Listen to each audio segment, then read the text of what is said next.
ये घटना सिर्फ एक पुलिस चौकी का विनाश नहीं है, बल्कि ये पाकिस्तान की प्रशासनिक और सैन्य पकड़ के ढीले होने का प्रत्यक्ष प्रमाण भी है।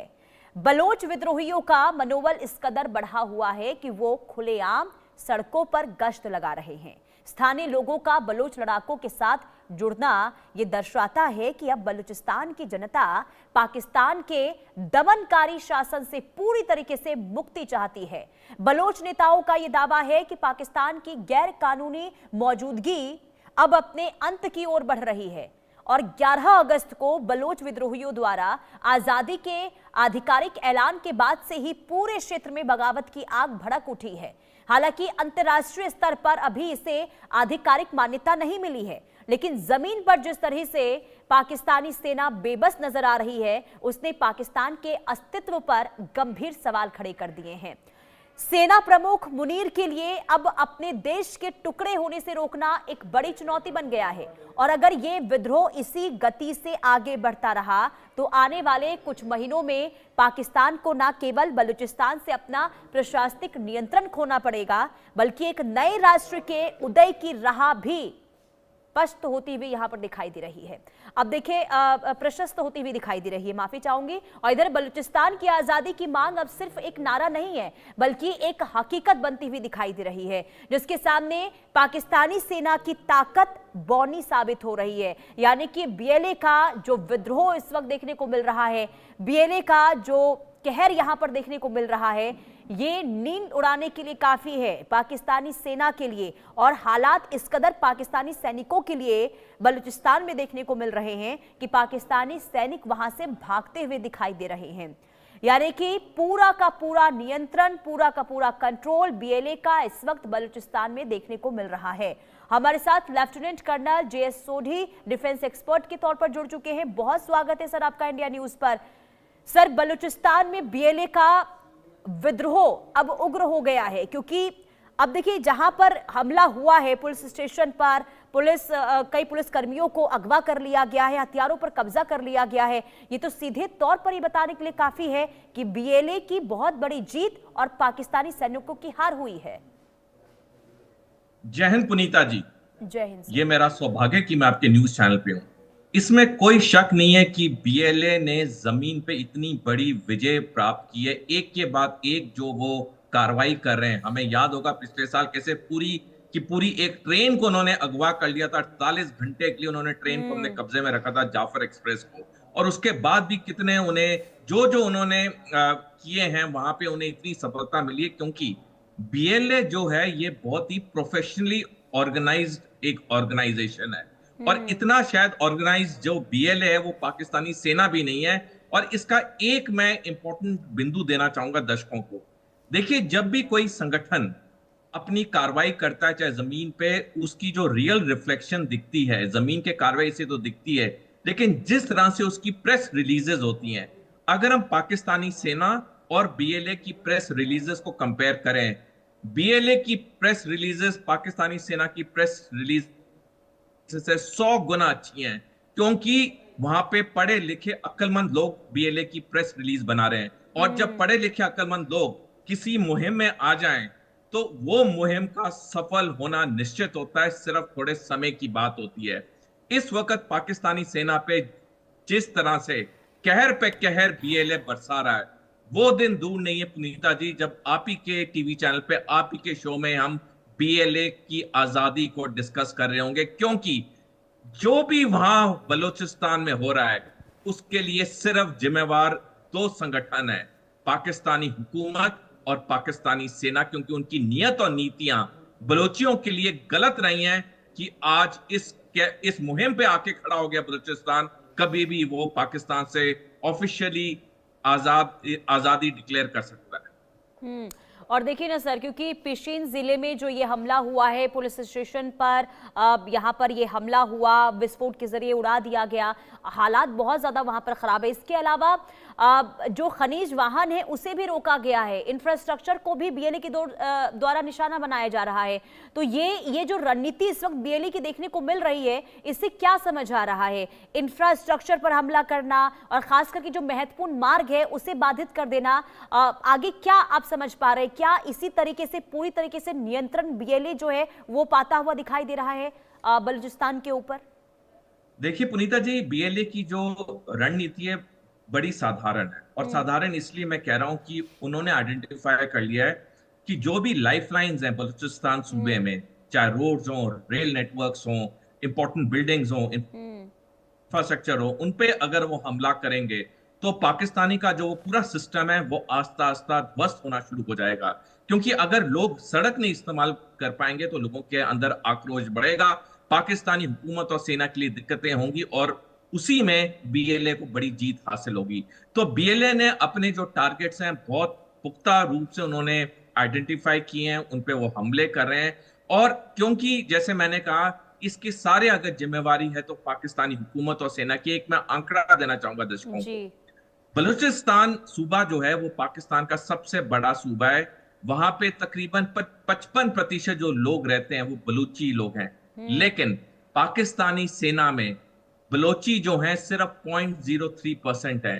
और यही हाल पाकिस्तानी की हर सरकारी नौकरी में है, क्योंकि पाकिस्तान की हर सरकारी नौकरी में सिर्फ एक ही कम्युनिटी को प्रेफरेंस मिलती है, वो है हम पंजाबी मुसलमान। हाँ। बाकी पाकिस्तान में चाहे बलोची हो, पश्तून हो, सिंधी हो, उन्हें सेकंड या थर्ड ग्रेड सिटीजन्स के तौर पर रखा जाता है। यही कारण है कि आज पाकिस्तान के 4 में से 3 सूबों में आक्रोश है, अशांति है, और ये तीनों सूबे पाकिस्तान से अलग होना चाहते हैं। बिल्कुल। और सोचिए कि बलूचिस्तान हो गया, पीओके हो गया, यहाँ से आप लंबे समय से वहाँ के जो नेचुरल रिसोर्सेज हैं आप उसका इस्तेमाल कर रहे हैं और उन तक ही आप तमाम सुविधाएं नहीं पहुँचा रहे हैं, जिसका नतीजा ये है जैसा आप बता रहे थे कि हालात वहाँ पर बद से बदतर हो गए हैं। लेकिन सर, अब क्या वाकई में ऐसी स्थिति समझ आ रही है कि पाकिस्तान की सेना अब किसी भी तरीके से हालात वहाँ पर सुधार पाने में कामयाब हो पाएगी? पुनीता जी, बिल्कुल नहीं। पाकिस्तान की सेना पूरी तरह से असफल, असमर्थ हो चुकी है। और जैसे जैसे टाइम बीतेगा बीएलए और आक्रामक होगा और वहां पे बड़े बड़े हमले करेगा। अब बलूचिस्तान को नियंत्रण में लाना पाकिस्तानी हुकूमत और पाकिस्तानी सेना के हद से बाहर है, वो पूरी तरह विफल हो चुके हैं। ये तो सिर्फ वक्त की बात है कि कब बलूचिस्तान पूरी तरह से आजाद होगा। आजादी तो खैर उसने डिक्लेयर कर ही दी है कितनी बारी, लेकिन पूरी तरह से आजाद होगा वो कभी भी हो सकता है। लेकिन पाकिस्तानी सेना, पाकिस्तानी हुकूमत, पाकिस्तानी सुरक्षा बल अब वहां कुछ नहीं कर सकते, क्योंकि वहां के लोगों में आक्रोश आ चुका है। देखिए, जब जन सैलाब आता है उसके आगे कुछ भी चीज नहीं थम सकती है। सबसे बड़ी चीज जन सैलाब होती है। हमने देखा कैसे बड़े बड़े लोगों का सत्ता गिर गई, क्योंकि जब जन सैलाब उठा उसके आगे कोई नहीं टिक सकता। आज बलूचिस्तान में जन सैलाब उठ चुका है। वहां के जितने बलोची हैं उन्हें पता है यही मौका है हमें आजाद होने का। इस वक्त 1947 से लेकर आज तक इस वक्त पाकिस्तान सबसे कमजोर कड़ी पे खड़ा है। उसके 4 में से 3 सूबों में अशांति, अस्थिरता है। उसके आसपास के जितने उसके पड़ोसी मुल्क हैं उसके साथ उसका अनबन है। आर्थिक तौर पे पाकिस्तान पूरी तरह खत्म हो चुका है। तो ये एक सुनहरा मौका है, चाहे बलूचियों के लिए चाहे पश्तूनों के लिए, क्योंकि पश्तून जो हैं वो भी खैबर पख्तूनख्वा को अफगानिस्तान में मिलाना चाहते हैं। तो डेफिनेटली पाकिस्तान के लिए बहुत एक टफ समय है। लेकिन मेरे को पाकिस्तान से कोई सहानुभूति नहीं है। मैं तो चाहता हूं आज ये पाकिस्तान के 4 टुकड़े हो, क्योंकि पाकिस्तान हमारा दुश्मन देश है। मेरे को से कोई सहानुभूति नहीं। इसने हमारे कितने सैनिक, कितने नागरिक मारे, कितनी इसने हमारी प्रॉपर्टी बर्बाद की है। पाकिस्तान का ध्वस्त होना ही दुनिया में शांति लाएगा। बिल्कुल। और खास करके देखिए, ये हालात होने के बावजूद भी पाकिस्तान के अंदर कोई भी स्थिति सुधरती हुई नजर नहीं आ रही है। हमने देखा कैसे पीओके में लोगों की आवाज को दबाने का काम किया गया, बलूचिस्तान में भी हमने वही स्थिति देखी, इसके बाद खैबर पख्तूनख्वा में भी हमने वही हालात देखे। यानी कि अब बद से बदतर हालातों को कैसे और बिगाड़ा जाए ये वहां की सेना और वहां की सरकार जानती है। लेकिन क्योंकि जैसा आपने भी कहा कि देखिए इस वक्त पाकिस्तान आर्थिक तौर पर भी जूझता हुआ दिखाई दे रहा है, और दूसरी तरफ हमने देखा कैसे राजनीतिक विद्रोह भी देखने को मिल रहा है, और तीसरी तरफ अगर ये विद्रोह की लहर अलग अलग प्रांतों से निकलकर सामने आती है तो फिर वो समझा जाए सर इतिहास एक बार फिर से दोहरा रहा है। 1971 एक बार फिर से रिपीट हो रहा है जो हमने 1971 में हालात देखे थे। डेफिनेटली पुनीता जी, इसमें तो कोई शक नहीं है। 1971 दोबारा रिपीट हो रहा है, और कभी भी उसका एक औपचारिक ऐलान तो हो चुका है, लेकिन कभी भी वो पूरी तरह से अलग भी हो जाएगा। और जैसे मैंने कहा कि वो दिन दूर नहीं जब मैं आपके चैनल पे, आपके शो पे हम ये बलूचिस्तान के आजादी दिवस को डिस्कस कर रहे होंगे। हाँ। क्योंकि जहां तक पाकिस्तानी हुकूमत और सेना की बात है, इन्होंने 23 मार्च 1948 को खान ऑफ कलत की कनपट्टी पे बंदूक रख के बलूचिस्तान को अपने देश में विलय तो करा लिया। देखिए हाँ। पुनीता जी, विलय विलय कराना जन इच्छा के विपरीत एक अलग चीज होती है, उसके बाद जो वहां के लोगों के साथ सलूक होता है वो एक बड़ी चीज होती है। विलय तो उन्होंने करा लिया उसके खान ऑफ कलत की कनपट्टी पे बंदूक रख के, लेकिन उसके बाद बलूचियों के साथ जो उन्होंने सेकंड थर्ड ग्रेड सिटीजनों का व्यवहार किया, उसके बाद वहां पे जो आक्रोश था वो आस्ता आस्ता बढ़ता गया, बढ़ता गया, बढ़ता गया, और आज इस चरम पे आ चुका है कि अब बलूचिस्तान बिल्कुल पाकिस्तान के साथ नहीं रहना चाहता है। तो इसमें पूरी विफलता पाकिस्तानी हुकूमत की है, पाकिस्तानी सेना की है। अगर उन्होंने बलूचियों को इक्वल राइट्स दिए होते, आज बलूची पाकिस्तान में पूरी तरह एसिमिलेट हो गए होते, लेकिन क्योंकि उन्होंने नहीं किया, उन्होंने सिर्फ पंजाबी मुसलमानों को फेवर किया, आज उसका खामियाजा खुद पाकिस्तान भुगत रहा है। लेकिन इसकी वजह क्या समझ आती है सर? बाकी प्रांतों को आप नजरअंदाज करते हैं, सिर्फ एक प्रांत में आप तमाम सुविधाएं, लोगों को वहां पर ज्यादा तवज्जो देते हैं, सरकारी योजनाओं का लाभ सिर्फ एक प्रांत के लोगों को मिलता है। बाकी प्रांतों को आपने इतना दरकिनार क्यों कर दिया? वो भी खास तौर पे जब जहां से आप सबसे ज्यादा फायदा उठा रहे हैं, वहां के रिसोर्सेज को आप सबसे ज्यादा इस्तेमाल कर रहे हैं, इसके बावजूद भी ऐसी स्थिति क्यों सरकार की ओर से वहां पर? पुनीता जी, जब से पाकिस्तान एक नए देश के रूप में बना 14 अगस्त 1947 को, तो जो पाकिस्तान का पंजाब सूबा है, वहां के जो लोग थे वो बहुत अमीर थे बनस्पत बाकी 3 सूबों से, यानी सिंध, बलूचिस्तान और खैबर पख्तूनख्वा। अब क्योंकि ये जो अमीर पंजाबी मुसलमान थे, इनके पास पैसे की ताकत थी, इन्होंने पाकिस्तानी सरकार के हर अंग में उन्होंने अपना दबदबा करना शुरू किया। और जैसे जैसे उनका दबदबा बढ़ता रहा, उन्होंने और दबदबा शुरू किया। तो ये अब स्टेट आ गई है कि पाकिस्तान में कुछ भी अगर होता है वो पंजाबी मुसलमानों के अनुसार ही होता है। और बाकी 3 सूबे जो थे वो तो 1947 से ही गरीब थे, वो और गरीब होते रहे। और जब एक लेवल आया, जब बाकी 3 सूबों ने देखा कि हमें तो यहाँ कुछ मिल ही नहीं रहा है, सबको तो पाकिस्तान के पंजाब सूबे में जा रहा है, तो वो आक्रोश सड़कों पे आना शुरू हो गया। और उसके बाद पाकिस्तान के लिए जो दिक्कतें बढ़ गई, तो इसका बेसिक कारण है कि जो पंजाबी मुसलमान है पाकिस्तान में, वो शुरू से ही बड़े अमीर कौम रही है और उन्हें पैसे की ताकत पे पाकिस्तान के हर सरकारी महकमे में अपना पूरा नियंत्रण जमाया हुआ है आज तक।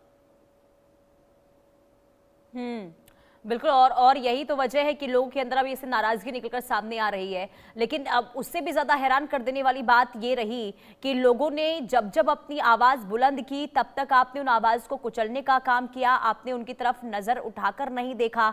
और अब जब इस तरीके से बीएलए का विद्रोह देखने को मिल रहा है, तो बहुत ज्यादा चिंताजनक हालात इसलिए भी बन गए हैं सर कि इन तस्वीरों के सामने आने के बावजूद भी अब तक कोई प्रतिक्रिया सामने नहीं आई है। हालांकि इन स्थितियों को दबाने की कोशिश हर बार होती रही है ताकि इंटरनेशनल मीडिया इसको कवर ना करे।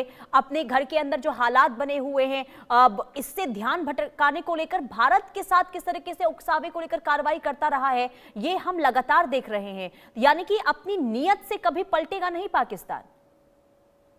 पुनीता जी देखिए, जिस देश की बुनियाद 2 गलत नीयत और नीतियों पे हो, यानी कि पाकिस्तान की बुनियाद की जो 2 बुनियादी फाउंडेशन है, वो है भारत विरोधी और हिंदू धर्म विरोधी। जब किसी देश या किसी इंसान की जो बुनियादी चीजें गलत हों, वो इंसान या देश जिंदगी में कैसे तरक्की कर सकते हैं? पाकिस्तान बना ही भारत विरोधी और हिंदू धर्म विरोधी सेंटिमेंट्स पे।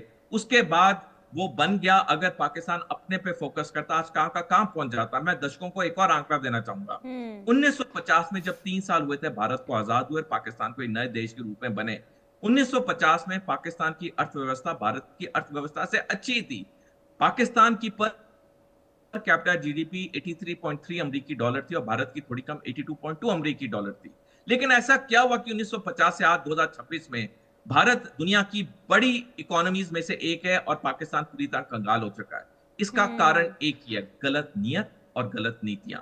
हमारे भारत के सभ्यता, संस्कृति, संस्कार में लिखा है, अगर किसी इंसान के अंदर जहर जैसे ख्याल हो, कोई इंसान गलत सोचे, वो कभी जिंदगी में तरक्की नहीं कर सकता। अगर हम अपने दोस्त देखें, अपने प्रोफेशनल कलीग्स देखें, जिन जिन लोगों में अच्छी नीयत और नीतियां थी, वो उन्होंने जिंदगी में तरक्की की। जो लोग हमेशा नफरत करते रहे, दूसरे के बारे में झूठ बोलते रहे, गलत बोलते रहे, आज वो कहीं पे भी नहीं। यही चीज देशों पे लागू होती है, यही चीज पूरी पूरी पाकिस्तान पे लागू होती है। आज पाकिस्तान जो भी सिचुएशन में है, उसके लिए एक ही चीज जिम्मेवार है, पाकिस्तान खुद। बिल्कुल, बहुत शुक्रिया सर इंडिया न्यूज के साथ जुड़ने के लिए और महत्वपूर्ण जानकारी देने के लिए। कुल मिलाकर बीएलए का हाल बहुत ज्यादा खराब है। बीएलए ने वहां पर विद्रोह